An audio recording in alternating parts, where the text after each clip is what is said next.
अपनी मां को आग की लपटों में भस्म होते देख लड़की की आंखें अचानक नीली लपटों से भर गईं। उसने अपनी मुट्ठियां जोर से भींच लीं और उसके शरीर से अचानक एक शक्तिशाली शक्ति फूट पड़ी, जिसने दर्शकों की भीड़ को झकझोर कर रख दिया। यहां तक कि उसकी मां के पैरों के नीचे धधकती आग भी इस शक्ति से बुझ गई। पता चला कि लड़की में अर्ध जीवन कुल का रक्त है। उसके पिता पाताल लोक के स्वामी हैं। राक्षसी जानवरों का शिकार करने के लिए पाताल लोक ने खुद को एक ताओवादी पुजारी का रूप दिया और नश्वर संसार में अवतरित हुए। संयोग से उनकी मुलाकात सू परिवार की सबसे बड़ी बेटी से हुई, जो पति की तलाश में थी। अप्रत्याशित रूप से दर्शक दीर्घा बदसूरत अंधे आवारा लोगों से भर गई। पता चला कि यह सब झिंगजी की छोटी बहन का काम था।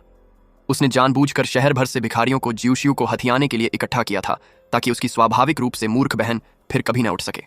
हालांकि भिखारी यह देखकर कि सबसे बड़ी बेटी मूर्ख है, उससे शादी करने को तैयार नहीं थे। हाइड्रेंजिया अचानक लुढ़क कर हेडीज के पैरों पर आ गिरी। उत्सुकतावश उसने उसे उठाया और ध्यान से देखा।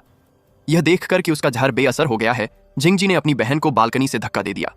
हेडीज ने अपनी दिव्य आंखें खोलीं और पाया कि उसके सामने खड़ी स्त्री पर एक दुष्ट कील का साया था, जो एक आनुवंशिक रूप से प्रतिभाशाली व्यक्ति था, जिसने उसे मूर्ख बना दिया था।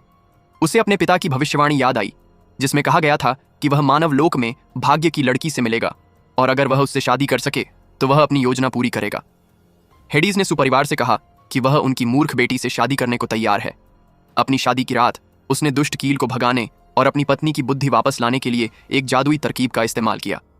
उसकी पत्नी, जो अब मानव थी, अविश्वसनीय रूप से सुंदर हो गई थी। यहां तक कि पाताल लोक, जिसने अनगिनत अद्भुत सुंदरियां देखी थीं, उसकी प्रशंसा किए बिना न रह सका। जब उसकी पत्नी जागी तो वह भावुक हो गई। वह अंततः दुष्ट कील के नियंत्रण से मुक्त हो गई और अपने सामान्य रूप में लौट आई। ये सब सामने वाले पुरुष की बदौलत था।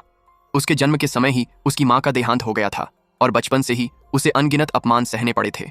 अप्रत्याशित रूप से उसे आखिरकार एक ऐसा पुरुष मिल गया जो उसे सुरक्षित और खुश रख सकता था।